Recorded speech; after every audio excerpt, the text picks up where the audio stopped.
কোরবানি ফ্যামিলির মধ্যে ছেলে উপার্জন করে, বাবা উপরে কোরবানি ওয়াজিব, ছেলের উপরেও কোরবানি ওয়াজিব। ছেলে বিয়ে করে নাই কিন্তু তার সম্পদ আছে, তার উপার্জন আছে, কামাই আছে, তার উপরেও কোরবানি ওয়াজিব। তাহলে যতজনের উপরে কোরবানি ওয়াজিব, কোরবানি ওয়াজিব হইছে ফ্যামিলির 4 জনের উপরে। কোরবানি দেয় একজন, দিছে তো হুজুর আমরার ঘরে কোরবানি দিছে, না না আপনার ঘরে গোস্তের ব্যবস্থা হয়েছে, এটা করেন মিয়া, আমরা বুঝি না মিয়া। সবাই মিলে যে আব্বার নামে দিছেন, সবার টাকার থেকে অর্থ হইলে আপনার ঘরে কোরবানির দিন খাওয়ানোর কি ব্যবস্থা হয়েছে, গোস্তের ব্যবস্থা হয়েছে, কোরবানি হয় নাই। কোরবানি তো যতজনের উপরে ওয়াজিব হয় ততজনকে দিতে হয়, ততজনকে দিতে হয়। আব্বার জন্য বাড়িতে টাকা পাঠাইছি 30,000, বাড়িতে কোরবানি হইতেছে, আপনি তো প্রতি বছরই, আরে বছরের অন্য মাসে তো তুমি মিয়া বাড়িতে টাকা পাঠাও, তো হেসুমি টাকা কি কোরবানির লেগে দিছ? তাহলে বাবার জন্য তো মানুষ উপার্জন করার কারণে ঘরে তো টাকা দেয়, সেই এই কারণে কি তার কোরবানি মাফ হবে? তোমার কোরবানি কই? অসংখ্য মানুষ বিষয়টাকে ঝামেলা মনে করে, পেরেশানি মনে করে, ভালোভাবে বুঝতে চেষ্টা করে না। মনে করে এই সামাজিক একটা রসুম হিসাবে। আমি এই জন্য প্রায় বলি, প্রতি বছর মনে রাখবেন, মনে তো হয় হজে গেছে অনেক লোক, কিন্তু ফরজ হইছে কতজনের উপরে, গেছে কয়জন সেটা বলে। প্রতি বছর তো মনে হয় অনেক গরু জবাই হইতেছে, কিন্তু কোরবানি ওয়াজিব হইছে কয়জনের উপরে আর আদায় করছে কয়জন সেইটা বলেন মিয়া, সেই হিসাব বলেন। কি পরিমাণ মহিলাদের উপরে কোরবানি ওয়াজিব। বর্তমান সময়ে একজন মহিলার কাছে যদি কিছু স্বর্ণ এবং নগদ জমা টাকা, এই 3 দিন 10ই জিলহজ মানে কোরবানির দিন এবং পরের 2 দিন, এই 2 দিন 3 দিনে যদি কোনো মহিলার কাছে কিছু স্বর্ণ আর কিছু জমা টাকা আছে, মনে করেন মহিলার কাছে 1 ভরি স্বর্ণ আছে, 10,000 টাকা আছে, অতিরিক্ত টাকায়, মহিলাদের এত অতিরিক্তই, এবেডি কেডি দিয়ে বাজার করবো নি, জীবনও করতো না, বাপরে বাপ, চিনি না। আপনার এগুলো দরকার পুরানো দেব, গুনে ধরে দেবো দরকার হলে টাকা এগুলো, তাইলে এগুলো আপনার তার কাছে জমা আছে।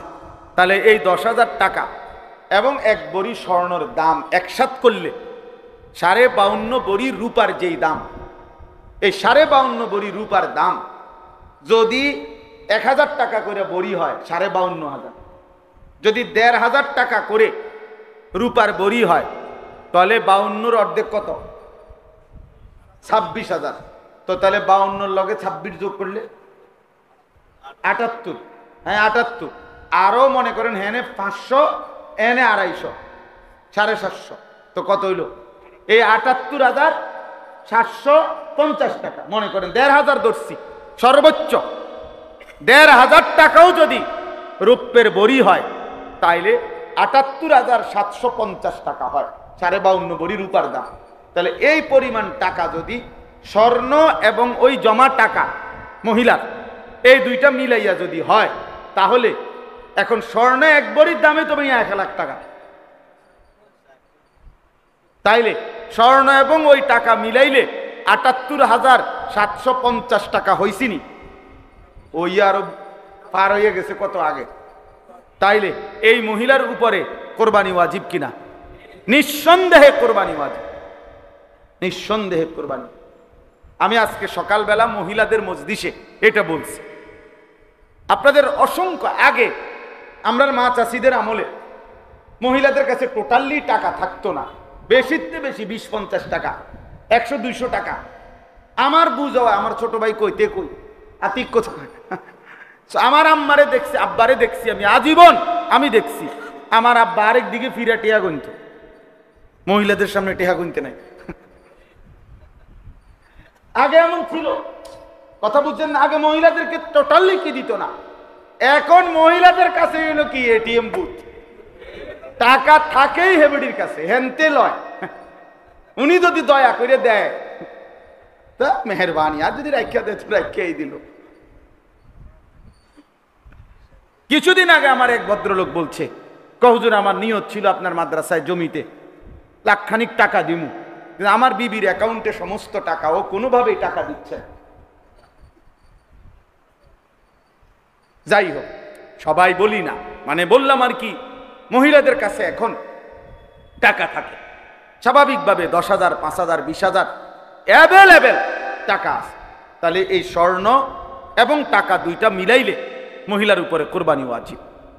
তাহলে মহিলাদের কোরবানি কয়জনে দিল বলেন? আমি আজকে বলছি এই জন্য যে মা বোন যারা আপনারা কোরবানি দিবেন না, কোরবানি দেন না, অথচ টাকা আছে, স্বর্ণ আছে, তাহলে আপনাদের কাছে আমার পক্ষ থেকে একটা বুদ্ধি আছে। কোরবানি না দিয়া বাঁচার সহজ বুদ্ধি আমি বলে দিছি সকালবেলা। মহিলাদের বুদ্ধি হইল একদম সহজ বুদ্ধি। বুদ্ধি হইল কোরবানির 2 দিন আগে বা 1 দিন আগে আমাদের মাদ্রাসায় আপনি আপনার জমানো টাকাটা দান করে দিবেন। মাশাআল্লাহ, বাচ্চা গেলেন। এর চাইতে সুন্দর বুদ্ধি আর কি হইতে পারে? আপনি যখন মাদ্রাসায় টাকাটা দান করে দিলেন, তাইলে তো আর আপনার দ্বারে কি নাই? টাকা নাই। তাইলে এক আইটেম দিয়ে হবে না, কারণ শুধু স্বর্ণ হইলে 7.5 ভরি হইতে হইল। তাইলে যেহেতু 7.5 ভরিও স্বর্ণ নাই, আর আলগা যে কয় টাকা জমানো ছিল এগুলো মাদ্রাসায় দিয়ে দিলে, দান করে দিলে, তাইলে আপনি কোরবানির থেকে বাইচা গেলেন, টাকাগুলো হারাইলেন। আর যদি টাকার প্রতি মায়া থাকে তো কোরবানি দিবেন। আল্লাহ আমাদেরকে তৌফিক দান করে। পুরুষদের মধ্যে ছেলেটা এখনো মনে করেন বিয়ে করে নাই, কয় হেতে তো অন্য বিয়ে করে না, হেতের কি কোরবানি? বিয়ের লোকে কোরবানির কি কথা বলেন না কেন? বিবাহের সাথে কোরবানির কি? তা তোমার বিয়ে তুমি করছো না, এটা তোমার দোষ, তুমি বিয়ে না করবা। এখনো সময় আছে, আগামী মাসের 6-7 তারিখের দিকে কোরবানি, তুমি বিয়ে করে লাও এখনই। তোমার বিয়ে করতে মানা করে কে? কথা বলেন না? তাহলে এটা কি কোনো কথা হইলো যে তে তো অন্য বিয়েই করে নাই, তার আবার কিসের কোরবানি? হ্যাঁ, বুঝতেই চায় না মানুষ। অথচ সব বালেগ আকেল মুকিম, তার সামর্থ্য যারা আছে, উপার্জন করে, বিদেশে হোক, দেশে হোক, শহরে হোক, তার উপরে কোরবানি ওয়াজিব, তার উপরে কোরবানি ওয়াজিব। আল্লাহ নবী সাল্লাল্লাহু আলাইহি ওয়াসাল্লাম বলছেন, ওয়াজিব হওয়ার পরেও যে কোরবানি আদায় করলো না, খোদার কসম নবী বলছে, মান ওয়াজাদা সাআতান লিআন ইউদাহিয়া ফালাম ইউদাহি, কোরবানি করে নাই অথচ সামর্থ্য ছিল, ফালা ইয়াকরাবান্না মুসাল্লানা, সে যেন আমাদের নামাজে না আসে, সে যেন ঈদগাহে না আসে, সে যেন মসজিদে না আসে। আল্লাহ রাসূল বলছে, নাফরমান, তুই মসজিদে আসবি না, যা ঘুম যা, তুই গোশত রান্দা হইলে তোর মা তোরে খাওয়াইব, তুই ঘুমা, তুই নামাজ পড়তে হবে, তুই মসজিদে আসবি না, নাফরমান। তাহলে কত বড় ধমক! আর্থিক ইবাদত অনেকেই বুঝতে চায় না। এই হজ লক্ষ লক্ষ মুসলমানের উপরে ফরজ, বুঝতেই চায় না, ইচ্ছা করে বুঝে না। এমনি বেয়াদরে থাকে, বেসক ধরে না, আমরা সাধারণ মানুষ, আমরা গ্রামের মানুষ, আমরা এত তান কি বুঝা কুলাই তার। মাশাআল্লাহ, বাতের থালা তো সব বুঝেন আপনি। হ্যাঁ, খানা আপনি যেহেতু কিছুই বুঝেন না, আপনি গোস্ত লন কেন? আপনি সবসময় আলুর ভর্তা ডাল দিয়ে ভাত খাইবেন, আপনি যেহেতু মূর্খ মানুষ। এখন তো এই সময় বলবো, হাও কি কন হুজুর, পড়ালেখা করছি না তাই কি লেগে 2টা ভাতও খাইতাম না ঠিক মতো। দুনিয়া বুঝার বেলায় কি 100 দুনিয়া সব বুঝে, বিএস বুঝে, সিএস বুঝে, আরএস বুঝে, গ্রামে কার লগে কোনান দিয়ে ফ্যাঁস লাগাই তুইব, মাশাআল্লাহ পুরা বুঝে, সব বুঝে, গন্ডগোলের সব, কিন্তু আখেরাত বুঝে না। আসলে বুঝে না, না বুঝতে চায় না, বুঝতে চায়, আর্থিক ইবাদত আদায় করতে চায় না। অথচ হজ, আল্লাহ নবী সাল্লাল্লাহু আলাইহি সাল্লাম বলেন, কসম যার উপরে হজ ফরজ হলো অথচ সে হজ করলো না, নবী সাল্লাল্লাহু আলাইহি সাল্লাম বলেন, আমি জানি না ওইটা ইহুদি মরলো নাকি খ্রিস্টান মরলো। আর কোনো আমলের ব্যাপারে এত বড় কথা বলে নাই, আর কোনো আমলের ব্যাপারে।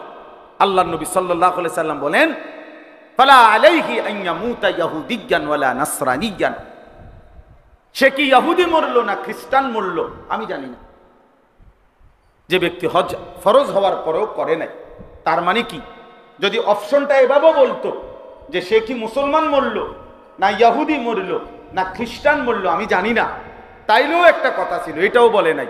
অর্থাৎ সে ইহুদি মরলো না খ্রিস্টান মরলো আমি জানি না, অর্থ হলো মুসলমান যে মরে নাই এটা নিশ্চিত, হয় ইহুদি হিসাবে মরছে না খ্রিস্টান হিসাবে,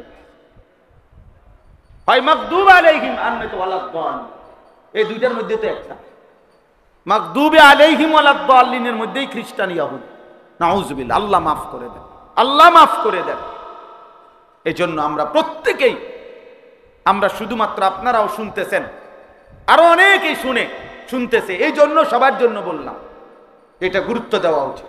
দিন শেখা, দিনের মাসআলা বুঝে নেওয়া। আমি তো সবসময় বলি তিনটা আমল, যাকাত, হজ, কোরবানি। যাকাত এবং হজ ফরজ এবং কোরবানি ওয়াজিব। ফরজ ওয়াজিবে গাফলতি করতে নাই। ফরজ ওয়াজিব সুন্নতে মুআক্কাদা, মুমিনের ডিউটি। এখান থেকে কোনো রুখসত নাই, এখান থেকে কোনো ছুটি নাই। ছুটি আছে কিছুটা নফলে, ছুটি আছে কিছুটা মুস্তাহাবে, সেটা করলে ভালো, না করলে আপনার নেকি হলো না। কিন্তু ফরজ ওয়াজিব সুন্নতে মুআক্কাদার মধ্যে কোনো কি নাই, ছুটি নাই, ছুটি নাই। অতএব যাকাত, হজ, কুরবানি একদম সহজ হিসাব হইল এই তিনটা এক লগে, এক ওষুধে, মানে এক প্রেসক্রিপশনে এই তিনটা আদায় করা সহজ। অর্থ হইল প্রত্যেকটি মুসলমান যদি একজন আলেমে দ্বীনের কাছে নিজের সম্পত্তির একটা হিসাব বলে যে হুজুর আমার আছে এই নাই এই, বাড়িতে এত, সংসারে এত, ব্যাংকে এত, আমার বাড়ি আছে, ঘর আছে, এই আছে, সেই আছে, এখন এই সবগুলো হিসাব করে আপনি আমারে বুঝাইয়া দেন আমার উপরে হজ ফরজ কিনা, আমার উপরে যাকাত আসবে কত, আমার উপরে কোরবানি ওয়াজিব কিনা, এটা বুঝে নিলেই তো হলো, এটা জেনে নিলেই তো হলো। একজন আলেমের কাছে জিজ্ঞাসা করে নিলেই তো হলো। আমনের আলেম সে তো দুদক না যে আমনের সম্পত্তি যাই না পরে আমনের বিরুদ্ধে লাগবে, এমন তো কিছু না। হয়তো আপনার মালের তদন্ত করবে না, আপনার হিসাবে না দিবে, হিসাবে না দিবে, আপনার আখিরাত বাঁচাই দিবে, আখিরাত বাঁচাই দিবে। এই জন্য সবার কাছে এটা অনুরোধ, নিজের যাকাত, নিজের হজ, নিজের কোরবানি এটা একসাথে বোঝানো যায় না। মানে একসাথে বললে এটা আপনি বুঝতেন না পুরাটা। প্রত্যেকের হিসাব বুঝে নেওয়া উচিত, তাহলে সহজ। যার সুবিধা মতো একজন আলেম থেকে যদি বুঝে নেয়, একদম সহজ বিষয়, একদম সব, এটা উচিত, গুরুত্ব দেওয়া। কোরবানির মধ্যে ইবাদত এটা মূল টার্গেট, অর্থাৎ আল্লাহর স্মরণ, জিক্রুল্লাহ, জিক্রুল্লাহ। আল্লাহ তাআলা নিজে বলছেন, এই জন্য কোরবানির মূল মাকসাদ হওয়া চাই আল্লাহর স্মরণ জিন্দা করা। আল্লাহ আমাদেরকে তৌফিক দান করেন। কোরবান এই শব্দটি দুইটা শব্দ, একটা হলো ঈদুল আযহা, যেটা আমরা ঈদুল আযহা বলি, আরেকটা হলো কোরবান, এটাও বলি ওইটাও আমরা বলি যে ঈদুল আযহা। আযহা এই শব্দটা কোরবানির ক্ষেত্রে ব্যবহার হয়। আযহা, উদহিয়া, ইদহিয়া, দহিয়া, আদাহি, দহায়া, এই সবগুলো এক শব্দ, কোনোটা এক বচন, কোনোটা বহু বচন। আযহা, উদহিয়া, ইদহিয়া, দহিয়া, আদাহি, দহায়া, সবগুলোর এক শব্দ, এক বচন বহু বচন। এই সবটাকেই বলা হয় ঈদুল আযহা, ইয়াউমুল উদহিয়া। তাহলে এটা কি অর্থ? কি অর্থ হইল সহজ বুঝাগ্য, সহজ বুঝবেন। সকালবেলা সূর্য যখন উঠে, এই সূর্য উঠবার 15-20 মিনিট পরের টাইমকে এশরাকের সময় কয়। স্বাভাবিকভাবে আমরা তখন কি পড়ি? এশরাকের নামাজ পড়ি। এর একটু পরে আবার এই সময় ঘন্টা খানিক সূর্য শুধু উঠতেই থাকে, বাড়তে থাকে। 1 থেকে 1.5 ঘন্টার ব্যবধানে সূর্য যেদ্দুর বড় হওয়ার, যেদ্দুর আলো ছড়াইবার, এটা পূর্ণ ছড়ায় ফেলে। এরপরে একটা নির্ধারিত সময় পর্যন্ত ওই আলোটাই আলোকিত করে রাখে। এরপরে আবার একটা সময় আসলে সূর্য হেলতে শুরু করে। তো এই প্রথম যখন সূর্য ওঠে তখন আলো বাড়তে বাড়তে বাড়তে 1-1.5 ঘন্টা ব্যবধানে যখন পূর্ণ আলোকিত হয়, সূর্যটা ছড়িয়ে পড়ে আলো, ওই টাইমটাকে বলা হয় ওয়াক্তুদ দুহা, দোহার সময়। চাষতের সময়, যেটা আমগো বাপ চাচা দাদারা মা চাষিরা চাষতের নামাজ নফল নামাজ পড়ে। আমার মারে আমি আজীবন দেখছি, মা নাস্তা খাইতেন না, কইতো মার অন্য শাস্তের নামাজ বাকি রয়েছে। তা আমরা ছোটবেলায় কইতাম কি শাস্তের নামাজ কিতা আবার মনে করতাম কি শাস্তের নামাজ। তো মা এই শাস্তের নামাজ না পড়ে এই 7:30 8টা এরকম টাইম এইটা না পড়ে মা নাস্তা করতেন না। তাইলে এইটারে বলা হয় ওয়াক্তুদ দুহা, দোহার সময়। কোরআনুল কারীমের মধ্যে একটা সূরাই আছে এবং কোরআনে আল্লাহ তাআলা এই সময়ের কসম করছে, ওয়াদ-দুহা ওয়াল-লাইলি ইযা সাজা। এই যে ওয়াদ-দুহা, এই দুহা শব্দের অর্থ এটাই, সকালের সূর্য পূর্ণ আলোকিত হওয়ার সময়। তো সকালের সূর্য যখন পূর্ণ আলোকিত হয় এই টাইমটাকে বলা হয় ওয়াক্তুদ দুহা। আর এইটাই হলো কোরবানির টাইম, কোরবানির প্রাণী জবাই করার সময়। এরই মধ্যে কোরবানির 2 রাকাত ঈদুল আজহার ওয়াজিব নামাজ কি হয়ে যায়, আদায় হয়ে যায়। হইয়াই এরপরে কি শুরু হয়, এই জন্য কোরবানির মাসনুন উত্তম সময়টাই হলো কি ওয়াক্তুদ দুহা, এই সময়টা। এই জন্য এই আদহা, উদহিয়া, ইদহিয়া, দহিয়া, দহায়া, আদাহি, এই সবগুলোর দ্বারা এই সময়টাকে বোঝায়। অর্থাৎ এই সময়ে যেহেতু স্বাভাবিকভাবে কোরবানি শুরু হয়, এই জন্য এটাকে ইয়াউমুল উদহিয়া বলে অথবা ঈদুল আজহা বলে। এইটাকে এই জন্য বলা এই কোরবানির শুরুর টাইমটাকে। হাদিসের মধ্যে আছে সাহাবায়ে কেরাম নবী সাল্লাল্লাহু আলাইহি ওয়াসাল্লামকে জিজ্ঞেস করছে, মা হাদিহিল আদাহি ইয়া রাসূলুল্লাহ, হে আল্লাহ রাসূল, আদাহি এই যে বহু বছর, এই উদহিয়াটা এটা কি, আমরা যে কোরবানি করি এই সময়টা। আল্লাহর নবী সাল্লাল্লাহু আলাইহি ওয়াসাল্লাম বললেন, সুন্নাতু আবিকুম ইব্রাহিম, তোমাদের পিতা ইব্রাহিম আলাইহিস সালামের সুন্নাত। আমাদের পিতা কে? ইব্রাহিম আলাইহিস সালাম, তার সুন্নাত এটা, সুন্নাত এটা। তো আল্লাহর নবী সাল্লাল্লাহু আলাইহি সাল্লাম কে সাহাবীরা তাহলে এই শব্দটা ব্যবহার করছে, আদাহি, আদাহি। হাদিসের মধ্যে যত কিতাব আছে, হাদিসের কিতাব, ওই কিতাবের মধ্যে কোরবানি সম্পর্কিত হাদিসগুলো যেখানে উল্লেখ করা হয় ওই কিতাবটাকেই বলা হয় কিতাবুল উদহিয়া। তাইলে এই শব্দটা এখানে, আচ্ছা এটা বুঝলেন। আর হইল দ্বিতীয় শব্দ হইল কোরবান, যেটার আমরা সবাই বলি কোরবানির ঈদ, কোরবান। এ কোরবান এটাও আরবি শব্দ এবং এটাও হুবহু কোরআন শরীফে আছে, এই যে এখানে আছে, ইজ কাররাবা কোরবানান, এই যে কোরবান এই শব্দটি হাদিসে ব্যবহার হয়েছে। আবার আরো একটা সূরা আল ইমরানে খুব সম্ভব, বিকুরবানিন তাকুলুহুন নার, এখানে আছে কোরআন শরীফ, কোরবান শব্দটি ব্যবহার আছে কোরআনে। কোরবান মানে কি? কোরব, বড় কাফ রা বা এলো মূল অক্ষর, অর্থ হইল কারো নৈকট্য অর্জন করা, কারো ঘনিষ্ঠ হওয়া, কারো কাছে যাওয়া। ওয়াসাবিকুন আস-সাবিকুন উলাইকাল মুকাররাবুন। এই আল্লাহ তাআলা বলেন হাসরের ময়দানে 3 ধরনের মানুষ হবে। এক ধরনের মানুষ হবে সাবিকুন, অগ্রবর্তী বাহিনী, যারা আল্লাহ তাআলার মুকাররাব, একদম ঘনিষ্ঠ। আর আরো 2 দল হবে আসহাবুল মাইমানা, যারা ডান পাশের বাহিনী। আরেক দল হবে আসহাবুল মাশআমা, বাম পাশের বাহিনী, বাম পাশের বাহিনী।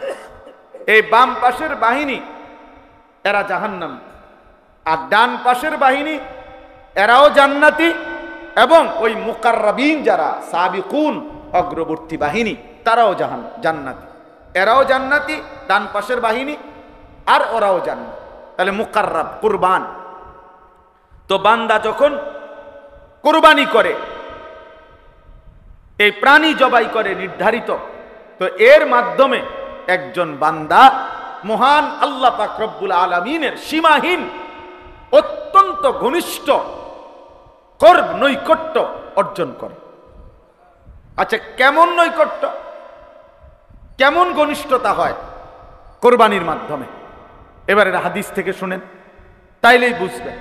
তাহলে কোরবান মানে কি? নৈকট্য অর্জন করা। কি বলেন? যারা জুরাইতেছেন না তারা বলেন নৈকট্য। যারা জুরাইতেছেন তারা আপনার পাশের ব্যক্তির মোবাইল নাম্বার রাখবেন। সুবিধা কি? সুবিধা হইল পরে ওনার থেকে জেনে নিবেন যে ভাই আপনি তো সজাগ ছিলেন, এখন আমি তো জুরাইছি, আমি এখন আপনার থেকে শুনতে চাইতেছি যে আমি যখন জুরাইতেছিলাম তখন হুজুর যা বলতেছিলেন কি সেই কথাগুলো। তখন ওই সজাগ মানুষটা আপনারে বিস্তারিত বলে দেবে। আল্লাহ পাক জুরানি এবং আজুরানি সবাইকে কবুল করে। না নারাজ হইয়া তো লাভ নাই, নারাজ হইয়া করব। কোরআন শরীফ আছে ওয়াকুল্লাম ওয়াদাল্লাহুল হুসনা। আল্লাহ তাআলা বলছে যেই সমস্ত সাহাবীরা মুজাহিদ যুদ্ধ করছে আর যারা কোনো কারণবশত যুদ্ধে অংশগ্রহণ করতে পারে নাই, কাঈদিন বসা ছিল, যাইতে পারে নাই, আল্লাহ বলছে যাও, ওরা কারণবশত যাইতে পারে নাই আর এরা যুদ্ধে গেছে, যাও, আমি উভয়ের জন্যই আমি আল্লাহ জান্নাতের ওয়াদা দিয়ে দিলাম। ওয়াকুল্লাম ওয়াদাল্লাহুল হুসনা, ওর জন্য জান্নাতের ওয়াদা। যাই হোক, তাহলে দেখেন আল্লাহ তাআলা এই শব্দটি কোরআনে ব্যবহার করেছে। তাহলে আমি এই দুইটা শব্দের ব্যাখ্যা করলাম। এক নাম্বার হলো ঈদুল আজহা, আরেকটা হলো কোরবান, উভয়টাই। তাহলে কোরবানের দ্বারা নৈকট্য হাসিল করা। তাহলে বান্দা যখন প্রাণী জবাই করে এটার দ্বারা মূলত সে আল্লাহ তাআলার নৈকট্য অর্জন করে। কি করে বলেন? কেমন নৈকট্য? হাদিসের মধ্যে আছে, আল্লাহ নবী সাল্লাল্লাহু আলাইহি ওয়াসাল্লাম বলেন, মা আমিলা আদমিয়ুন মিন আমালি ইয়াউমিন নাহার আহাব্বা ইলাল্লাহ মিন ইহরাকিদ দাম।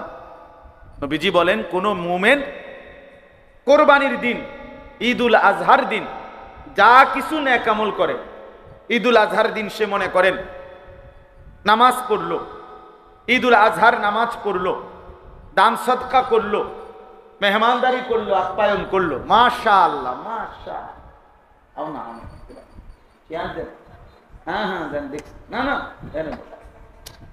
এনে বসাও, হুজুর বসেন, মানুষ তুমিও বসো। আল্লাহু আকবার, আমরা কফাল মাশাআল্লাহ। তাইলে রাসূলুল্লাহ সাল্লাল্লাহু আলাইহি ওয়াসাল্লাম বলেন, কোরবানির দিন বান্দা যা কিছু করে আমল, সমস্ত আমলের মধ্যে আহাব্বা ইলাল্লাহ, আল্লাহর নিকট সবচেয়ে প্রিয় সেদিন ইহরাকিদ দাম, যে প্রাণী, যেই পশু, গরু, ছাগল, বকরি, ভেড়া, দুম্বা যেটা জবাই করা হয়, এটাই হচ্ছে সেদিন আল্লাহর কাছে সবচেয়ে প্রিয় আমল, সবচেয়ে প্রিয় আমল। আহাব্বা ইলাল্লাহ, সবচেয়ে প্রিয় আমল। ওয়া ইন্নাহু লায়াতি ইয়াউমাল কিয়ামা বিকুরুনিহা ওয়া আশআরিহা ওয়া আযলাফিহা। কতক্ষণ থাকবে? আচ্ছা, মাশাআল্লাহ।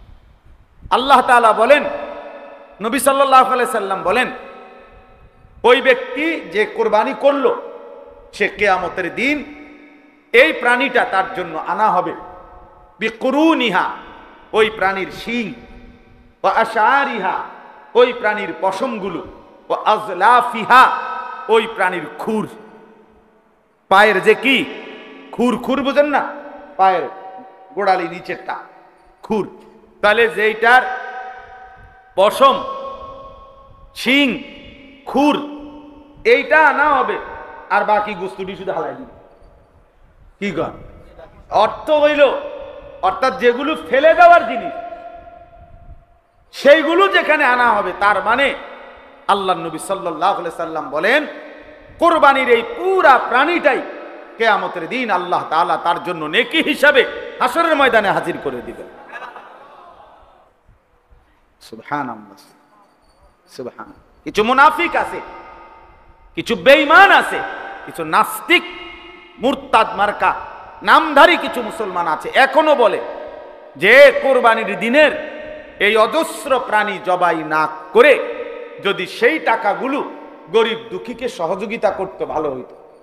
আমি নিজে দেখছি বাংলাদেশেও এরকম বুদ্ধিজীবী আছে, চান্দি সোলা বুদ্ধিজীবী, যাদের মাথায় অতিরিক্ত বুদ্ধির কারণে কি নাই, চুল নাই, পর্যাপ্ত পরিমাণ বুদ্ধিতে যাদের চুল উড়ে গেছে।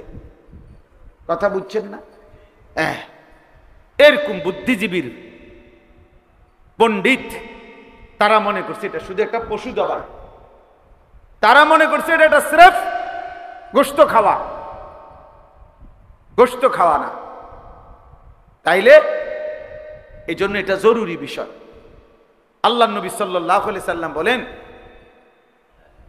এই প্রাণী জবাই এটা তার ইবাদত, এটা তার আখিরাতে নেকির একটা শ্রেষ্ঠতম মাধ্যম। কিয়ামতের দিন সে খুশি হয়ে যাবে তার আমল নামার এই ওজন দেখে, তার মিজানের পাল্লার এই ভার দেখে, যখন এই নেকিটা তার জমা হয়। গরিব দুঃখীকে সাহায্য করতে মন চায়, গরিবকে সাহায্য করতে মন চায়, তো তুমি কোরবানির টাকা দিয়া দিতা কেন? বাটপা কোরবানির টাকা থেকে দিবা কেন? তুমি আলাদাভাবে মানুষদেরকে উৎসাহিত করো যে গরিব দুঃখীর সাহায্যের জন্য, সে অন্য টাকা থেকে দিবে। শরীয়ত কর্তৃক যেটা নির্ধারণ করছে কোরবানি, সেটার থেকে দিবে কেন? কথা বোঝেন নাই? আর কোরবানির গোশত তো দান করার কথা, গরিব দুঃখী অসহায়কে, সেটা আলাদাভাবেই তো কোরআনে আছে। ফাকুলু মিনহা ওয়া আতইমুল বাঈসাল ফাকির, ফাকুলু মিনহা ওয়া আতইমুল কানিআ ওয়াল মু'তার। আল্লাহ দুইবার বলছে অসহায়কে দাও, অভাবগ্রস্তকে দাও, এমনকি যে চায় না তাকেও খুঁজে দাও। লজ্জায় শরমে হয়তো বলে নাই, কোরবানিও করে নাই, তুমি তাকে তালাশ করে দাও, খুঁজে দাও। এজন্য এটা জরুরি বিষয়। আপনার ইসলামকে আঘাত করা এদের মূল মাস।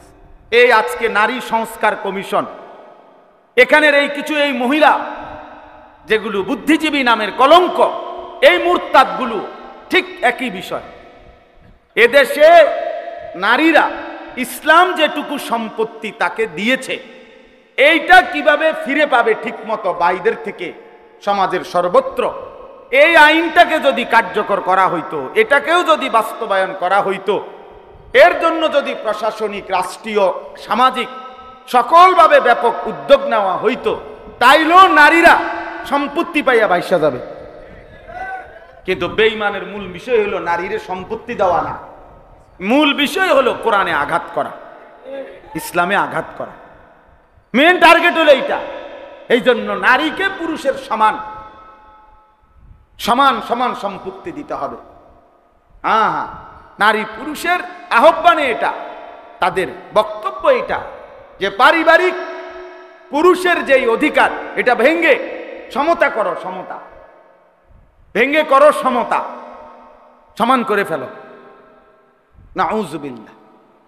এই জন্য আলহামদুলিল্লাহ এদেশের লক্ষ কোটি উলামায়ে কেরাম, এদেশের লক্ষ কোটি সাধারণ জনতা, হেফাজতে ইসলাম বাংলাদেশ সহ বাংলাদেশের সর্বস্তরের ইমানদার মুসলমানের ছোট বড় সকল সংগঠন, তাদের এই নারী সংস্কার কমিশন নামের কোরআন সুন্নাহ বিরোধী এই প্রস্তাবনাকে ঘৃণা ভরে প্রত্যাখ্যান করছে, ঘৃণা ভরে প্রত্যাখ্যান করছে। কারো কাছে 2 পয়সার কোনো মূল্যায়ন পায় নাই। 2-4টা নাস্তিক মুরতাদ হয়তো বলতে পারে পক্ষে, বাকি সংখ্যাগরিষ্ঠ মুসলমান ইমানদার ধর্মপ্রাণ মানুষ, এমনকি ভিন্ন ধর্মের মানুষও, তারা তাদের এই বক্তব্যকে, তাদের এই প্রতিবেদনকে অনেকাংশই গ্রহণ করে নাই, গ্রহণ করে নাই। আর এভাবেই আল্লাহ তাআলা কোরআনের দুশমনকে যুগে যুগে বেইজ্জতি করে, রাসূলুল্লাহর দুশমনকে বেইজ্জতি করে। যাই হোক, তাইলে আমরা এই কথাটা বলতে চাইলাম যে কোরবানির মাধ্যমে আল্লাহ নবী সাল্লাল্লাহু আলাইহি সাল্লাম বলেন, এক নম্বরে ঈদুল আজহার দিন সর্বশ্রেষ্ঠ আমল হলো কি? প্রাণী জবাই করা। দুই নম্বরে নবীজি বলছেন এই প্রাণীটা খুর, পশম, এমনকি তার শিং সহ, মানে পুরাটা কোরবানির প্রাণী কিয়ামতের দিন তার নেকির জন্য মিজানের পাল্লায় উঠায় দেওয়া হবে। আর কি? এরপরে আছে তৃতীয় অংশ হাদিসে, এক হাদিসে যথেষ্ট, আরো হাদিস আছে, এইটাই সারব বলার জন্য। তৃতীয় অংশ এই হাদিসের, ইন্নাদ দামা লা ইয়াকাউ মিনাল্লাহি বিমাকানিন ক্বাবলা আন ইয়াকাল আরদ। সুবহানাল্লাহ। আল্লাহর নবী সাল্লাল্লাহু আলাইহি সাল্লাম বলেন, কোরবানির প্রাণীটাকে যখন শোয়ানো হয় জবাই করার জন্য, এই জবাই করার সময় জবাই করিলে রক্তের ফোঁটা যখন জমিনে পড়ে, আল্লাহ রাসূল সাল্লাল্লাহু আলাইহি ওয়াসাল্লাম বলেন, প্রথম ফোঁটা রক্ত জমিনে পড়বার আগেই সাত আসমানের ঊর্ধ্বে আল্লাহ পাকের আরশে এই কোরবানি পৌঁছে যায়। সুবহানাল্লাহ। এটা রীতিমতো ভাবার বিষয় যে আল্লাহর নৈকট্য কত দ্রুত হাসিল হয়।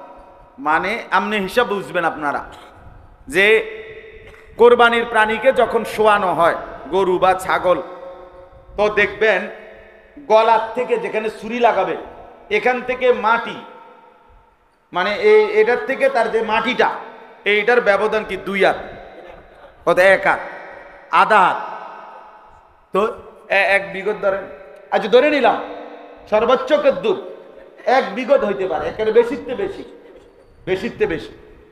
তাইলে এই 1 বিঘত 4 আঙ্গুলের ব্যবধান, তাহলে 1 বিঘত জায়গা ব্যবধান, এখানে জবাই করছে, এখানে মাটি, তাহলে এখান থেকে এখানে রক্ত পৌঁছতে কয় মিনিট লাগবে?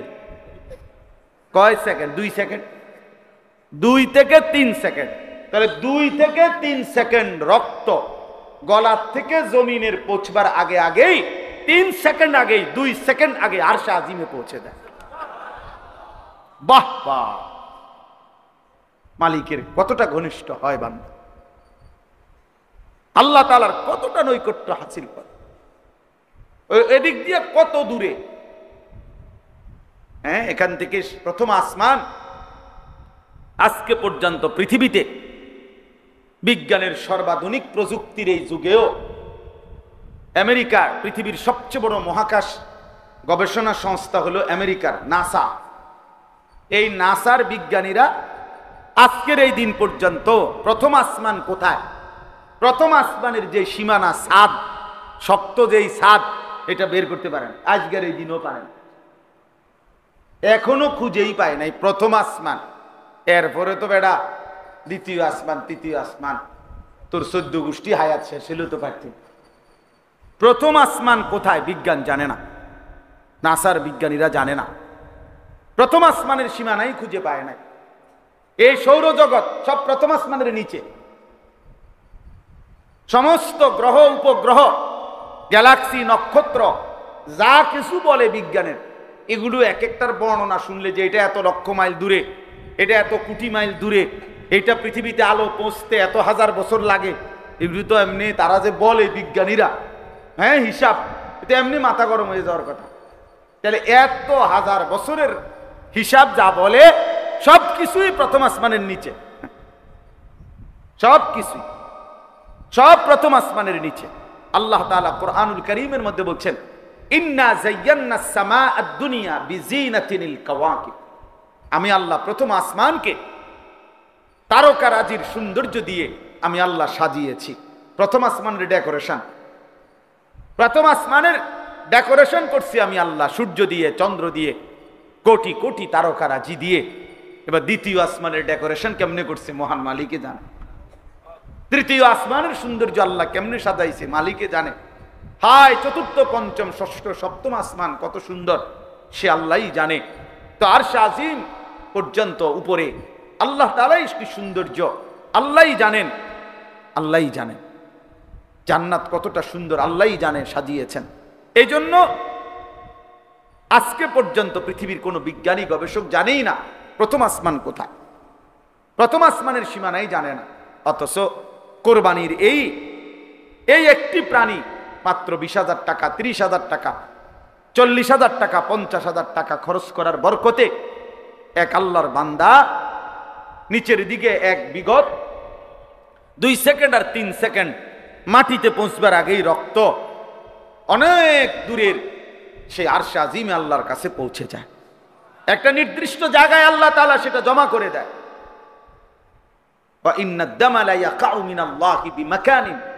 আল্লাহর কাছে একটা নির্দিষ্ট জায়গায় আল্লাহ তাআলা এই রক্ত, এই প্রাণীর খবর পৌঁছিয়ে দেয়। এইবার এই 3টা কথা বলে নবী সাল্লাল্লাহু আলাইহি সাল্লাম বলছেন, এখানে 3টা কথা বলছে হাদিসে। 1 নাম্বার, ঈদের দিন, কোরবানির দিন আল্লাহর কাছে সবচেয়ে প্রিয় আমল কোনটি? বলেন না, প্রাণী জবাই করা। দ্বিতীয় হলো এই প্রাণীটা কিয়ামতের দিন পুরাটা নেকি হিসাবে আসবে। 3 নাম্বার, এই প্রাণীর রক্ত জমিনে পৌঁছবার আগেই কার কাছে পৌঁছে? আল্লাহর আরশে পৌঁছে, আল্লাহ পাকের কাছে পৌঁছে। তাহলে কুরবানির মাধ্যমে এত দ্রুত গতিতে, এত শর্ট টাইমে বান্দা আল্লাহর কুরব, নৈকট্য হাসিল করে। এই জন্য এটারে কুরবান, এই জন্য এটারে কি বলে? কুরবান। এই জন্য নবী সাল্লাল্লাহু আলাইহি সাল্লাম বলেন, ফাতিবু বিহা নাফসান, এই হাদিসের শেষ শব্দে, অতএব তোমরা খুশি খুশি দিলে কোরবানি কর। কি দিলে? খুশি খুশি। আরো 5,000 টাকা বাড়ায় নাও, আরো 10,000 টাকা বাড়ায় নাও, হ্যাঁ আরো 2,000 টাকা বেশি দাও, যেমনি সুন্দর হয়, যেমনি সুন্দর। না ফাইতে কোরবানি করতেছি, হ্যাঁ আরে আজকে 12 বছর কোরবানি করি, এ বছর না করলে মানুষে কি কইব? মানুষে আপনার মাথা কইব, আপনার বাপের মাথা বলবো। মানুষে কি বলবো? মানে মানুষে বলবো আরে আপনি কোরবানি দিয়েছেন তো কি? মানুষে বলবে কি আর না বলবে কি? মানুষ দেখলেই কি আর না দেখলেই কি? লোক দেখানোর কোনো মানসিকতা। ইখলাস কাকে বলে? আল্লাহর জন্য কোনো কাজ, এটার অর্থ কি? ফুজাইল ইবনে আয়াজ রাহমাতুল্লাহ আলাইহি বলছেন, এটা স্পষ্ট আছে, আল আদকার কিতাবে আছে, আমি নিজে পড়ছি। তিনি বলছেন, তারকুল আমাল লি আজালিন নাস শিরকুন ওয়াল আমালু লি আজালিন নাস রিয়াউন ওয়াল ইখলাসু আন ইউআফিয়াকাল্লাহু মিনহুমা। মানুষ কিছু বলবে এই জন্য কোনো আমল ছেড়ে দেওয়া শিরক। মানুষ দেখবে, দেখুক এই জন্য কোনো আমল করা, এটাও শিরক। বুঝো নাই? তারকুল আমাল লি আজালিন নাস, মানুষের জন্য ছেড়ে দিই। আমি নামাজ পড়লাম হইলে, আমি কোরবানি দিলাম হইলে, অথবা আমি এই দানটা করলাম হইলে, কিন্তু মানুষিনী কিতা কয় এই জন্য দিলাম না। তাহলে মানুষ কিছু বলবে বলে ছেড়ে দিল। আবার মানুষ দেখুক, কিছু বলুক, কিছু বলুক, মানুষ এই জন্য আমলটা করা, এটাও রিয়া, এটাও শিরক। তাহলে ইখলাস কি? আল্লাহর জন্য হোক কি? তো তিনি বলেন, ওয়াল ইখলাসু আন ইউআফিয়াকাল্লাহু মিনহুমা, আল্লাহ তোমাকে উভয়টার থেকে রক্ষা করা, এটাই হলো ইখলাস। যে আমি মানুষকে দেখানোর জন্য করবো না, মানুষের জন্য ছাড়বো না। ছেড়েছিও তো আল্লাহর জন্য, করেছিও কার জন্য? আল্লাহ। ভালোবাসিছি আল্লাহর জন্য, বিরোধিতাও করেছি আল্লাহর জন্য। মান আহাব্বা লিল্লাহ ওয়া আবগাদা লিল্লাহ ওয়া আ'তা লিল্লাহ ওয়া মানা লিল্লাহ ফাকাদ ইসতাকমালাল ঈমান। ভালোবাসলো যে আল্লাহর জন্য, বিরোধিতা করলো আল্লাহর জন্য, দান করলো আল্লাহর জন্য, দান করে নাই নিষেধ করলো, না বেটা আমি দেব না, এটা গান, এটা বাদ্য, এটা নাচ, এটা খেলাধুলা, এটা হারাম কাজ, আমি এমন কাজে দেব না 1 টাকাও, জান যায় যাবে। তো আল্লাহর জন্য নিষেধ করলো, আবার আল্লাহর জন্য দান করলো। আল্লাহ রাসূল সাল্লাল্লাহু আলাইহি সাল্লাম বলেন, তার ঈমান পূর্ণ হয়ে গেল, তার ঈমান পূর্ণ হয়ে গেল, তার ঈমান পূর্ণ হয়ে গেল। এই জন্য কোরবানির মাধ্যমে বান্দা আল্লাহ তাআলার গভীর নৈকট্য হাসিল করে। এই জন্য কোন রকম কোরবানি করতে নাই। ফাতিবু বিহা নাফসান, খুশি খুশি দিলে কোরবানি করা। ওই জোরাতালির কোরবানি না, দেও আর চাও কোন রকম একটা দেও না, হ্যাঁ। অথবা চিত আল্লাহর নবী সাল্লাল্লাহু আলাইহি সাল্লাম বলছেন, যে যাকাত আদায় করে নাই কিয়ামতের দিন দুই মুখওয়ালা টাক মাথা বিশিষ্ট অত্যন্ত বিষধর সাপ, ওই সম্পদটাকে সাপ বানিয়ে তার শরীরে পেঁচানো হবে। খোদার কসম নবীজি বলছে ওই দুই মুখ সাপ তখন তার দুই গালে ঠোকরাইতে থাকবে আর বলবে আনা মালুকা আনা কানসুকা, না ফরমান আমি তোর সেই মাল, আমি তোর সেই সঞ্চিত সম্পদ যেগুলো যাকাত দাও নাই। আজ তার মজা ভোগ করো। ইয়াউমা ইউহমা আলাইহা ফি নারি জাহান্নাম ফাতুকওয়া বিহা জিবাহুহুম ওয়া জুনুবুহুম ওয়া যুহুরুহুম। আল্লাহ বলছে সম্পত্তিগুলোকে আগুনের মধ্যে পোড়াইয়া গোলাকার বানাইয়ে ফুটবলের মতো বানাইয়া তার কপালে, কোমরে, পিঠে হাসরের ময়দানে দাগ লাগানো হবে। আল্লাহ মাফ করে দেন। অতএব আমার ভাই, আমার বন্ধু, এক মজলিসে সব বলা কঠিন, কষ্টকর, এরপরও আমরা বলার চেষ্টা করলাম দিনকে খামখেয়ালি মনে না করা, আল্লাহকে খামখেয়ালি মনে না করা, আখেরাতকে মামুলি মনে না করা। আমার শায়েখ আল্লামা মুফতি মুশতাকুন নবী সাহেব সব সময় চিল্লায় চিল্লায় বলে যে ভাইয়া আখেরাতকে মামুর বাড়ি শ্বশুর বাড়ি মনে করো না, হাসরের মাঠ মামুর বাড়ি না, শ্বশুর বাড়ি না, খামখেয়ালি না, হাসরের মাঠ লম্বা সফর, লম্বা সফর, লম্বা সফর, লম্বা সফর। একদিন হাসরের মাঠের 50,000 বছর, 50,000 সানা। কবর বড় লম্বা সময়।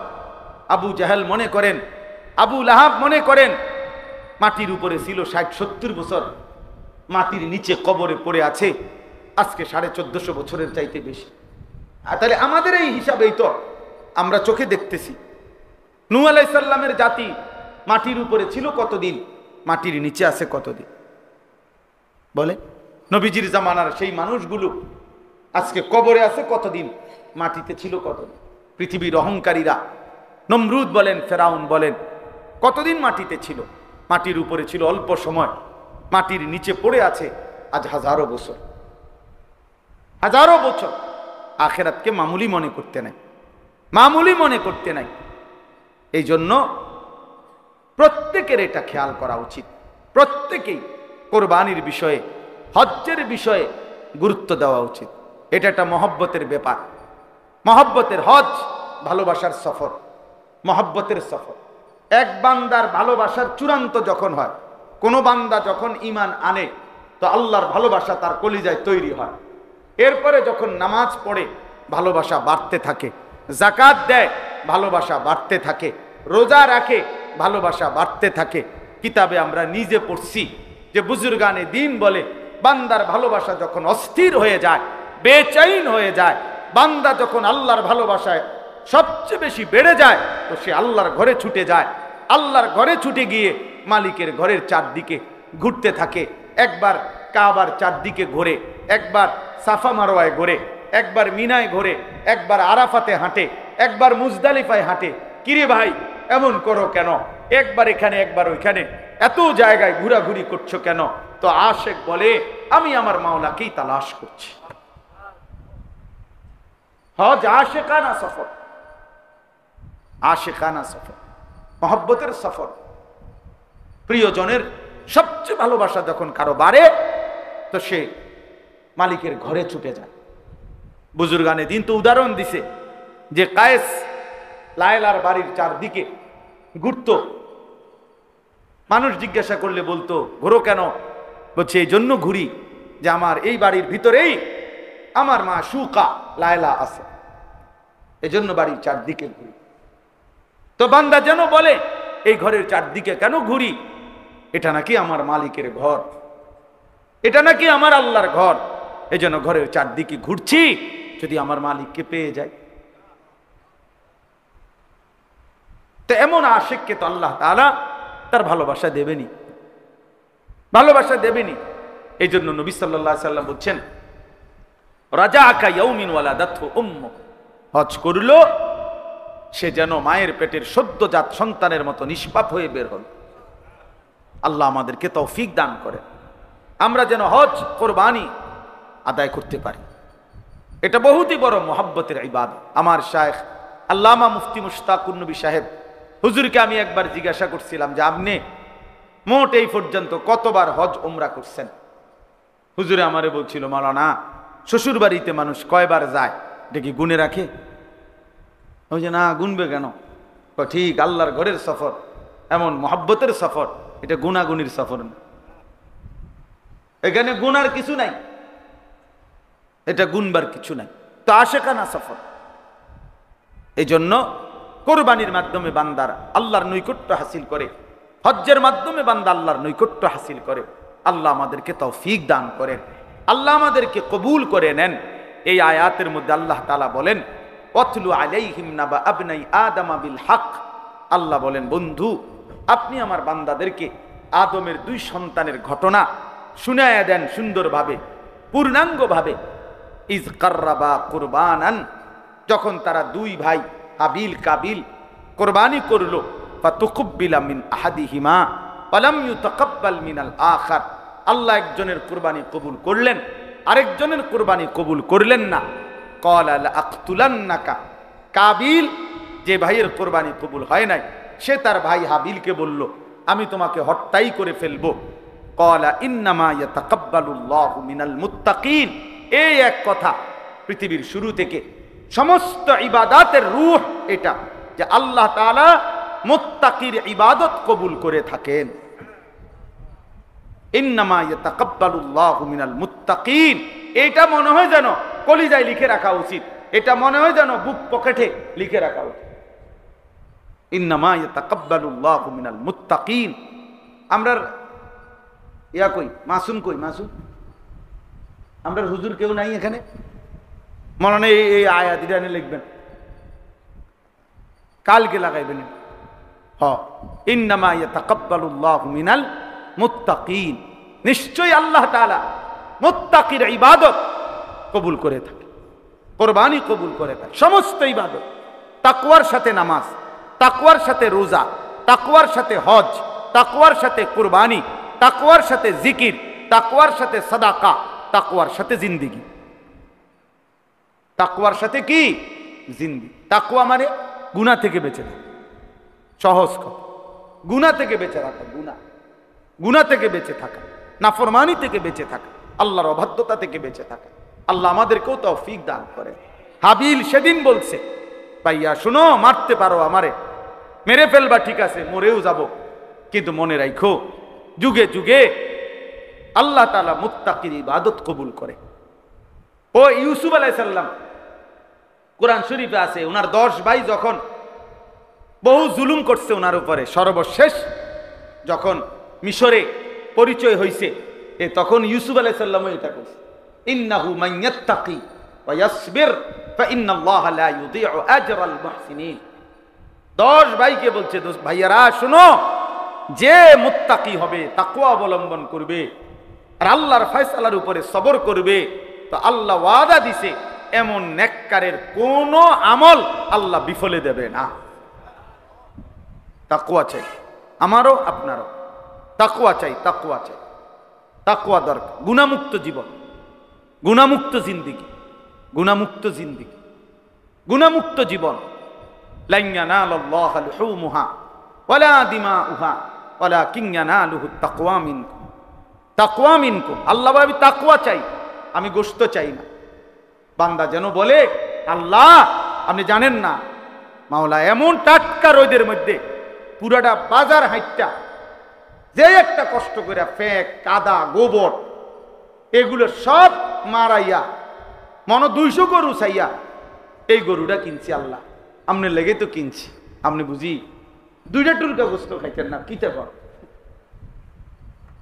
এত কষ্ট করলাম, কি পরিমাণ ঘাম জড়াইলাম, আপনি নেন না, আপনি 2 টুকরাই নেন, আপনি নেন, কুদ্দুর গোস্ত নেন। আল্লাহ বলছে না, পুরাটা বান্দা গোস্ত, পুরাটা গরু তুমি নাও, কলিজাটা, দিলটা আমারে দাও। আমি দিল চাই, আমি তাকওয়া চাই, আমি দিল দেখি। সবাই দেখে গরুর দিকে, রব দেখে কলিজার দিকে, আল্লাহ দেখে কিসের দিকে? দিলের দিকে দেখে। ওই দিলে আমি আল্লাহর ভালোবাসা আছে কিনা, ওই দিল গুনাহমুক্ত দিল কিনা, ওই জীবন গুনাহমুক্ত জীবন কিনা। আল্লাহ আমাদেরকে তৌফিক দান করে। হজের মধ্যে আল্লাহ কোরআনে বলছে, ওয়াতাযাওয়াদু ফাইন্না খায়রাজ যাদিত তাকওয়া ওয়াত্তাকুনি ইয়া উলিল আলবাব। আল্লাহ বলছে হোটেল মোটেল না, তাকওয়া তাকওয়া। হজের মধ্যে আল্লাহ বলছে ওয়াত্তাকুনি ইয়া উলিল আলবাব, হে বিবেকবান তাকওয়া অবলম্বন। হজের মধ্যেও তাকওয়া। রোজার মধ্যে আল্লাহ বলছে লাআল্লাকুম তাত্তাকুন, যেন মুত্তাকি হইতে পারে। যাকাতের মধ্যে বলছে তুতাহিরুহুম ওয়া তুযাক্কিহিম বিহা, আমি আল্লাহ যাকাত দাও তো আমি এর বিনিময়ে তোমার অন্তর গুনাহ থেকে পবিত্র করে দেব। তাকওয়া মুত্তাকি, তাকওয়া বানিয়ে দিয়ে দেব। হুদাল্লিল মুত্তাকিন আল্লাযীনা ইউমিনুনা বিল গায়বি ওয়া ইউকিমুনাস সালাহ, নামাজেও তাকওয়া, ঈমানেও তাকওয়া, সবকিছুতেই তাকওয়া। আল্লাহ আমাদেরকে তাকওয়ার জীবন দান করেন, তাকওয়ার জীবন দান করেন। সর্বশেষ এই যুবক যে কয়জন ভাই আছেন তাদের জন্য আর 2টা মিনিট কথা, এরপরে আমার কথা শেষ। আমার কোরবানি সম্পর্কিত কথা আলহামদুলিল্লাহ যেটুকু বলার বললাম। বিস্তারিত মাসআলা আরো জেনে নেবেন, আরো বুঝে নেবেন। প্রত্যেকেই খেয়াল করবেন, আমি বাঁচতে কোরবানি না দিয়ানি বাঁচতারি না দোস্ত, দিয়ানি নৈকট্য পাইতে পারি। কথা বলেন না কেন? চেষ্টা করতে হবে আমি দিয়ানি কি পারি নৈকট্য হাসিল করতে, না দিয়ানি বাঁচতারি। আল্লাহ বাঁচাইছেন, আল্লাহ বাঁচাইছে না বেটা, আল্লাহ তোরে তৌফিকে দিছে না বেটা, গনাতে ধরছে না বেটা। এই জন্য কোরবানি দেওয়ার চেষ্টা করবেন, হজ করার চেষ্টা করবেন, যাকাত দেওয়ার চেষ্টা করবেন। আল্লাহ তৌফিক দান করেন। সর্বশেষ যে কথাটা ছেলেদের জন্য বলতে চাই, এখানে একটা কথা আছে, কাবিল তার বোন তার সাথে ওই বোনের প্রেমে আসক্ত ছিল, ওই বোনকেই বিয়ে করতে চাইছে। অথচ আল্লাহর বিধান ছিল যে না, এই বোন না, বরং হাবিলের সাথে যেই বোন তুমি তাকে বিবাহ করবা। সে বলছেন আমি আল্লাহর বিধান মানি না, আমি ওই নারীকে চাই। 2, আদম আলাইহিস সালাম তিনি একজন নবী ছিলেন, তো তিনি বলছেন যে কাবিলকে যে তুমি হাবিলের সাথে বোনকেই বিবাহ করো। কাবিল বলছেন না, আমি নবীর হুকুমও মানি না, আমি নারী চাই, আমি যেটা পছন্দ করছি আমি এটাই চাই। 3, আদম আলাইহিস সালাম একজন পিতা ছিলেন, তার বাবা, শুধু নবী না উনি তো বাবাও। তো বাবা হিসাবে উনি বলছেন সন্তানকে তুমি হাবিলের সাথে বোনকে বিবাহ করো, এটাই বিধান, তুমি তোমার সাথে বোন বিবাহ করো না। সে বলছে আমি বাপ তোমারও মানি না, আমি নারী চাই। এই জন্য যেই যুবক যেই কিশোর নারীতে আসক্ত, এই জানোয়ার আর মানুষ থাকে। মনে রেখে, নারীর প্রতি আসক্ত যে এই ছবি, এই হারাম প্রেম, হারাম সম্পর্ক যার মধ্যে থাকে, ওই শেষ পর্যন্ত তার কথা হয় এমন যে আমি আল্লাহ মানি না, আমি মা বাপ মানি না, আমি নারী চাই, আমি নারী চাই। নাউজুবিল্লাহ, নাউজুবিল্লাহ। আমার কাছে একটা কিতাব আছে, শায়েখ মোহাম্মদ সালেহ আল মুনাজ্জিদ, এই কিতাবের মধ্যে আমরাদুল কুলুব, অন্তরের রোগ সমূহ, এই বইয়ের মধ্যে আছে। উনি বলছে নারীর আসক্তি এত জঘন্য, উদাহরণ দিছে পূর্ববর্তী এমন ব্যক্তি পৃথিবীতে গেছে যে নারীর প্রতি আসক্তি হয়ে শেষ পর্যন্ত সে এই কথা বলে ফেলছে যে আমি সৃষ্টিকর্তার সান্নিধ্য কিংবা জান্নাত প্রাপ্তি সেটাও পছন্দ করি না, তোমাকে দিন। তোমাকে যদি না পাই আমি রবের সান্নিধ্য চাই না, তোমাকে যদি না পাই আমি জান্নাতও চাই। এই জন্য একজন যুবক যদি মনে রেখো, বিবাহ বহির্ভূত আল্লাহ তাআলা সবর করতে দিলে নির্দিষ্ট সময়ে হালাল পবিত্র স্ত্রী মিলে যাবে, মিলে যাবে। এত বড় কাগজ পড়বার আমার টাইম নেই, আপনি আগে দিলেন না কেন ভাইয়া?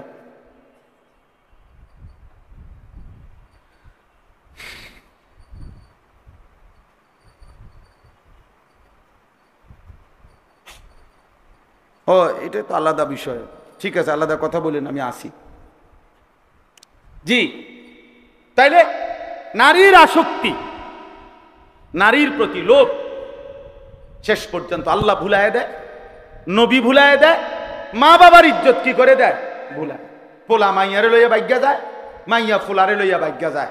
এরপরে মাস 3 পরে হয় পোলা মাইয়ারে নয় মাইয়া ফুলারে ফাঁসাতে একটা লাঠি দিয়া পাঠায় যা পিছে দিয়ে ফিট তোর কপালে যা। যে যারে লাথি দিতে পারে, যে যারে লাথি দিতে পারে, লাথি ছাড়া আর কপালে কিছু জোটে, আর কিছু কপালে জোটে। স্বামী স্ত্রীর পবিত্র বন্ধন আল্লাহ ওয়াদা দিছে, স্বামী স্ত্রীর পবিত্র বন্ধনে আমি আল্লাহ 3টি নিয়ামত দান করব। কয়টা? লিতাসকুনু ইলাইহা, 1 নাম্বার আমি আল্লাহ স্বামীকে বলছে তোমার স্ত্রী দেব তোমাকে, পুরুষকে বলছে 1 তোমার দিল আমি সুকুন শান্ত করে দেব।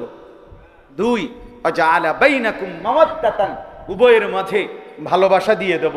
3 ওয়া রাহমাতান, একে অপরের প্রতি দয়া মায়াও দিয়ে দেব। দিল শান্ত করে দেব, ভালোবাসা দিয়ে দেব, আর দয়া মায়াও দিয়ে দেব। তো তুমি রাস্তার নর্তকীর থেকে এটা পাইবা কই? মোবাইলের নর্তকী তোমারে ভালোবাসা দিব কইতে? বেড়ি তো হুদা আসে, বেড়ি তো চোররে দেখলো আসে, ডাকাইতেরে দেখলো আসে, বুড়ারের লাগেও আসে, জোয়ানের লাগেও আসে। বেপর্দা নারী কি শুধু জোয়ানের লেগে নিয়ে আসে? এই তো সবাই লেগে আস দিছে যে সবাই দেখো জোয়ান বুড়া অসল, সবাই লেগে তো হাসি দিছে। সে তার তো টাকা দরকার, তার তো ভিউ দরকার, তার তো সম্পদ দরকার। নাউজুবিল্লাহ, নাউজুবিল্লাহ। আল্লাহ আমাদেরকে মাফ করে দেন। এজন্য হাবিল কাবিলের এই ঘটনা থেকে আমরা এটা শিক্ষা পাই, নারীর আসক্তি। এই পৃথিবীতে প্রথম পাপ নারীর আসক্তি। ওই কাবিলের প্রথম গুনাই এটা, যে নারীর প্রতি আসক্তি। আর এই পৃথিবীতে প্রথম কার্যকর আল্লাহর অবাধ্যতা কতল। নারীর জন্য কাউকে কি করা? আউয়ালু মান সান্নাল কাতল, এই প্রথম হত্যার সূচনা করেছে কাবিল। এজন্য পৃথিবীতে যত মানুষ অন্যায়ভাবে হত্যা হয়, প্রত্যেকটা অন্যায় হত্যার পাপ কাবিলের আমলনামাতেও লেখা হয়। নাউজুবিল্লাহ, আল্লাহ আমাদেরকে মাফ করে দেন। এজন্য কিশোর যুবকরা, মাদ্রাসার তালিবে ইলম আছো, কোন শিক্ষক আছেন, যে আছো দোস্ত, আমি সহ আমরা সবাই নিজেকে পবিত্র রাখতে হবে। আখলাকের পবিত্রতা, চরিত্রের পবিত্রতা দোস্ত অনেক বড় নিয়ামত। পৃথিবীতে আলোকিত মানুষ হয় তারা যে তার আখলাক ভালো রাখছে। চরিত্রহীন যুবক, চরিত্রহীন ছেলে মেয়ে, ওই অপদার্থ একদিন পৃথিবী থেকে হারিয়ে যায়, হারিয়ে যায়। আল্লাহ আমাদেরকে হেফাজত করেন, চরিত্রবান উত্তম আখলাকওয়ালা যুবক হিসাবে কবুল করে নেন। আগামীর পৃথিবীতে ইমানদার চরিত্রবান আখলাকওয়ালা যুবকের খুব দরকার হবে। সারা পৃথিবী যুদ্ধমুখর পৃথিবী, সারা পৃথিবীতে ইমান আর কুফরের যুদ্ধ মূলত শুরু হয়েছে, চলতেই থাকবে। শেষ পর্যন্ত মাহদিও আসবে, দাজ্জালও আসবে, কুফরের পরাজয় হবে, ইমানের বিজয় হবে ইনশাআল্লাহ। হ্যাঁ হ্যাঁ, ফিলিস্তিন আর ইসরায়েল 2 দেশের যুদ্ধ না, ইমান আর কুফরের যুদ্ধ। ফিলিস্তিন ইমানের প্রতীক, ইসরায়েল কুফরের প্রতীক। পাকিস্তান ভারত, এটা 2 দেশের যুদ্ধ না, পাকিস্তান ইমানের প্রতীক, ভারত বেঈমানের প্রতীক, কুফরের প্রতীক। এজন্য ভারত পাকিস্তান যুদ্ধ না, ইমান আর কুফরের যুদ্ধ। ইসরায়েল ফিলিস্তিন যুদ্ধ না, ইমান আর কুফরের যুদ্ধ। এবং এই যুদ্ধে ইনশাআল্লাহ আজ কিংবা কাল মুমিন জিতবে ইনশাআল্লাহ। ওরা ওদের এই অপারেশনের নাম দিছে, এই হিন্দু বেঈমানরা, এই কসাই মোদি, ভারতের ওই বেঈমান, তার এই অপারেশনের নাম দিছে অপারেশন সিঁদুর। এটা হিন্দু ধর্মের একটা চিহ্ন, হিন্দু নারীর চিহ্ন, কপালে সিঁদুর দেয়। এই সিঁদুর, এই আক্রমণের নাম দিছে অপারেশন সিঁদুর। তার মানে কি? ধর্মকে টেনে আনছে তারাই, ধর্মীয় প্রতীক তাদের এটা। তারা বুঝাইতে চাইছে এটা ধর্মের যুদ্ধ, এটা তারা ধর্মকে পাশে টানলে হিন্দু জনগণকে উত্তেজিত করতে পারবে। কথা বুঝছেন না? এই জন্য এটা আগায় আনছে, এটাকে আনছে। তো বাকি এটাই ইনশাআল্লাহ, এটাই সঠিক, এটাই সত্য। বিজয় ইমানদারের হবে ইনশাআল্লাহ। কাশ্মীরও বিজয় হবে, আরাকানও বিজয় হবে ইনশাআল্লাহ। দিল্লির লাল কেল্লাতেও একদিন কালেমার পতাকা উড়বে ইনশাআল্লাহ। যুদ্ধই হবে, জিহাদই হবে। হয় আমি করব, নয় আমার সন্তান করবে ইনশাআল্লাহ। আগামী জেনারেশন যুদ্ধ করবে ইনশাআল্লাহ। আল্লাহ তৌফিক দেন, আল্লাহ কবুল করেন, আল্লাহ আমাদের সবাইকে ঈমান আমলের জিন্দেগি দান করেন। আমার অনেক প্রিয় ভাই, ছোট ভাই, আমার শায়েখ আরিফ বিল্লাহ হাকিমুন নফস আল্লামা মুফতি মুশতাকুন নবী কাসিমি হযরত দামাত বারাকাতুহুমের একান্ত প্রিয় ছোট ভাই, আমাদেরও স্নেহধন্য, ব্যক্তিগতভাবে আমরাও যাকে খুব আদর করি, আমাদের সেই প্রিয় হযরত মাওলানা মুফতি মারুফ বিল্লাহ, সে ইনশাআল্লাহ দোয়া করবে। আমরা তার দোয়াতে শরীক হই, সে ইনশাআল্লাহ দোয়া করবে, আমরা সাথে আছি। আজকের মজলিসে আল্লাহ তাআলা তাকেও, আরো যত মেহমান এসেছেন, আপনারা কষ্ট করে গরমে বসছেন, আল্লাহ আপনাদের সবাইকে উত্তম বিনিময় দান করেন। আমাদের মাদ্রাসার জন্য আমরা 94.5 শতক জায়গা কিনছি। আমাদের মাদ্রাসার জন্য এই 94.5 শতক জায়গা প্রায় দলিল সহ 2 কোটি 20 লাখ টাকা। এই 2 কোটি 20 লাখ টাকার এই জমিন এখনো অর্ধেক টাকা পরিশোধ করা বাকি আছে। 1 কোটি 4-5 লাখ টাকার মতো সুদ করছি, অর্থাৎ মালিককে আরো দিছি টাকা, কিন্তু আমি ঋণ করছি অনেক টাকা, অনেক টাকা। 1 কোটি টাকার উপরে আমি শুধু ঋণে করছি। আল্লাহর উপরে তাওয়াক্কুল করে চেষ্টা করতেছি। আল্লাহর বান্দাদের অনেকেই আলহামদুলিল্লাহ দেশের প্রবাসী সবাই কম বেশি দিছে। সবাই না দিলে আমি 1 কোটি 5-7 লাখ টাকার মতো সুদ করলাম কেমনে? সবাই দিছে আলহামদুলিল্লাহ। একেবারে একজন আমাদের এক ভাই 30 লাখ টাকা দিছে একা, আবার এক ভাই 15 টাকা দিছে একা। একটা ছেলে আমারে 15 টাকা, 10 টাকার একটা নোট আর 5 টাকার একটা পয়সা, এই 15 টাকা মাদ্রাসার জমিতে দিছে। আমি তার টাকাও ভালোবেসে নিছি। 30 লক্ষ টাকা যে ভাই দিছেন তার টাকাও ভালোবেসে নিছি। এই জন্য আপনাদের সবার কাছে অনুরোধ, আপনারা যারা এখানে উপস্থিত আছেন অথবা যারা শুনতেছেন, সবার কাছে আন্তরিক, 2 কোটি 20 লাখ টাকার এই জমির টাকাগুলো সুদ করতে হবে, দলিল করতে হবে। আর শুধু তো জমির টাকা সুদ করা না, আমরা এখানে যাওয়া দরকার। আমাদের এই মাসেও আমাদের মজলিসে শুরার বৈঠক হয়েছে। বাংলাদেশের শ্রেষ্ঠ বুজুর্গ আল্লামা শায়েখ সাজিদুর রহমান দামাত বারাকাতুহুম হেফাজতে ইসলামের মহাসচিব এবং আমাদের পরম শ্রদ্ধেয় মুরব্বী আল্লামা নুরুল হক সাহেব সহ বুজুর্গ ওলামায়ে কেরাম বলছে খুব দ্রুত গতিতে ফিকির করে আমাদের মূল জায়গাতে যাওয়ার জন্য। একটা মসজিদ নাই মাদ্রাসার, ছাত্ররা এখানে আলহামদুলিল্লাহ এই বছর হেদায়েতুন্নাহু জামাত পর্যন্ত, মানে আপনাদের জেনারেলদের হিসাবে 8ম শ্রেণী, এই 8ম শ্রেণী পর্যন্ত ক্লাস আছে আলহামদুলিল্লাহ। 484 জন ছাত্র, প্রায় 500-র মতো ছাত্র এখানে পড়ালেখা করে। একবারে কাগজে পত্রে হিসাব করা। 3টা জায়গায় ক্লাস হয়। এই ভবনে আমাদের আবু বকর ভাইয়ের ভবন, ওই পাশে উনার ছোট ভাইদের ভবন, ওই পাশে আমাদের ওসমান ভাইদের ভবন, নুরানি অংশ ওইখানে নামাজ পড়ে, কিতাবখানার ছেলেরা এখানে নামাজ পড়ে, নাজেরা হেফসখানার ছেলেরা ওই ভিতরে আরেকটা হেফসখানা আছে বড়, ওইখানে নামাজ পড়ে। 3 জায়গায় মিলাইয়া 5 ওয়াক্ত নামাজ হয়। একসাথে পড়ার মতো কোনো জায়গা নাই। এই মসজিদ দরকার। একটা মসজিদ, আমার স্বপ্ন একটা সুন্দর মসজিদ হবে, সেখানে নামাজ পড়বে তালেবে ইলম, মহল্লাবাসী, জুমা হবে, এতেকাফ হবে।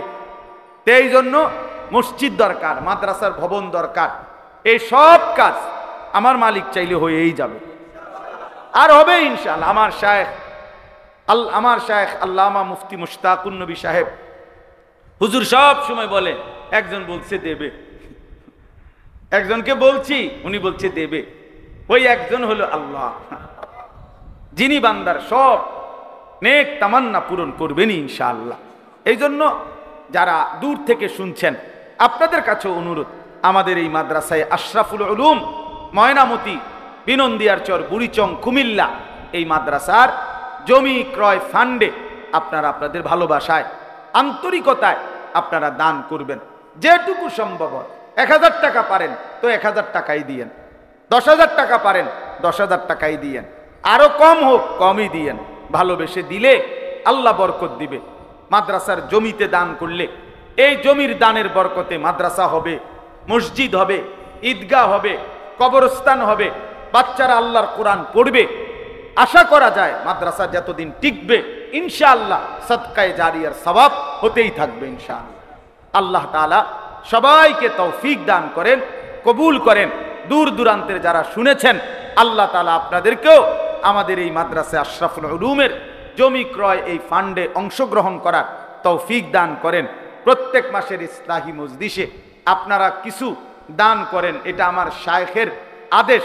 আল্লামা মুফতি মুশতাকুন নবী কাসিমি হুজুর এটা সব সময় বলে, মাওলানা আল্লাহর বান্দাদের কাছে বলবেন যা শরীক হয় তাই ভালোবেসে নিবেন। এই জন্য এখনো আবার আপনারা পকেটে হাত দেন, দিয়ে আমাদের ব্যাগের মধ্যে আপনারা দেন। আল্লাহ তাআলা আপনাদেরকে তৌফিক দান করেন, কবুল করেন, আমিন।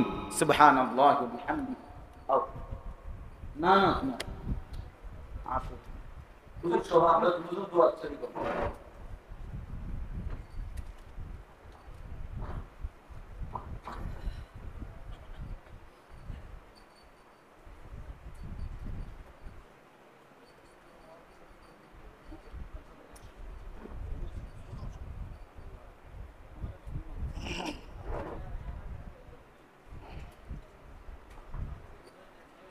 السلام عليكم ورحمة الله وبركاته. الحمد لله وكفى وسلام على عباده. মওত পর্যন্তই দ্বীনের উপরে অটল থাকার চেষ্টা করি, ইস্তেকামতের সাথে চেষ্টা করি। ছোট্ট একটি হযরত বলছেন দুই চারটা কথা বলে এরপরে দোয়া করতে, আমিও অপেক্ষা করতেছি আমাদের আপনারা যে দান করতেছেন এটা শেষ হওয়ার। তো সংক্ষেপে একটু কথা বলে আমি আমার কথা শেষ করে দোয়াতে যাব ইনশাআল্লাহ। সেটা হলো, এক সাহাবী এসে রাসূল করিম সাল্লাল্লাহু আলাইহি ওয়াসাল্লামকে বললেন, ইয়া রাসূলুল্লাহ, আপনি আমাকে একটু নসিহত করুন আখিরাতের ব্যাপারে। জান্নাতে পৌঁছা পর্যন্ত আমি আর কারো কাছে কোনো কিছু জিজ্ঞাসা করব না, আপনি আমাকে সংক্ষেপে এমন একটা নসিহত করুন। তখন নবীজি সাল্লাল্লাহু আলাইহি ওয়াসাল্লাম ওই সাহাবীকে বললেন, কুল আমানতু বিল্লাহ সুম্মা ইসতাকিম, তুমি বলো আমি আল্লাহ তাআলার উপরে ঈমান এনেছি, ঈমান আনলাম, এরপরে এই কথার উপরে তুমি মওত পর্যন্ত অটল থাকো। বাস এই এক কথা। মানে যদি নবীজি তাকে বলতেন যে তুমি নামাজ পড়ো, মুহাদ্দিসিন ইকরাম বলেন এই সাহাবীর জন্য অন্য কোনো আমলের দরকার হইতো না। তুমি রোজা রাখো, তাহলে অন্য কোনো আমলের প্রয়োজন হইতো না। কিন্তু আল্লাহ রাসূল সাল্লাল্লাহু আলাইহি ওয়াসাল্লাম তাকে এমন একটা নসিহত করেছেন, ছোট্ট নসিহত, কিন্তু এর মধ্যে গোটা দিনকে নবীজি অন্তর্ভুক্ত করে দিয়েছেন। কুল আমানতু বিল্লাহ সুম্মা ইসতাকিম, তুমি বলো আমি ঈমান এনেছি, এবং এই কথার উপরে তুমি মজবুত থাকো, অটল থাকো। তো আপনাদের কাছে আমার এটাই আশা, মওত পর্যন্ত একটু, আমি মাঝে মাঝে আমার বাচ্চাদেরকে বলি একটু গুনার পরিবেশ আসবে, এই একটু সবর করবা, একটু দাঁতে কামড় দিয়ে বসে থাকবা, এই দেখতে দেখতে সময় পার হয়ে যাবে আর তুমিও গুনাহ থেকে বেঁচে যাবে। তো এই গুনার পরিবেশ আসবে, ফিতনা আসবে, পরীক্ষা আসবে, কিন্তু আমাকে অটল থাকতে হবে আমার সিদ্ধান্তের উপরে, আমার দ্বীনের উপরে, আমার ঈমানের উপরে, আমার আমলের উপর। তো ইনশাআল্লাহ অল্প সময় দুনিয়াতে কষ্ট হবে, কিন্তু এরপরে এই মওতের পরে আমার অনন্তকালের জিন্দেগিতে আরাম হবে, সুখ হবে, শান্তি আসবে, যেই সুখের শুরু আছে আর শেষ হবে না। আল্লাহ তাআলা আমাদের সবাইকে তৌফিক দান করে। সকলে দরুদ শরীফ পড়ি, আল্লাহুম্মা সাল্লি আলা মুহাম্মাদ ওয়া আলা আলি মুহাম্মাদ কামা সাল্লাইতা আলা ইব্রাহিম ওয়া আলা আলি ইব্রাহিম ইন্নাকা হামিদুম মাজিদ। আল্লাহুম্মা বারিক আলা মুহাম্মাদ ওয়া আলা আলি মুহাম্মাদ كما باركت على إبراهيم وعلى آل إبراهيم إنك حميد مجيد. يا رب لك الحمد كما ينبغي لجلالك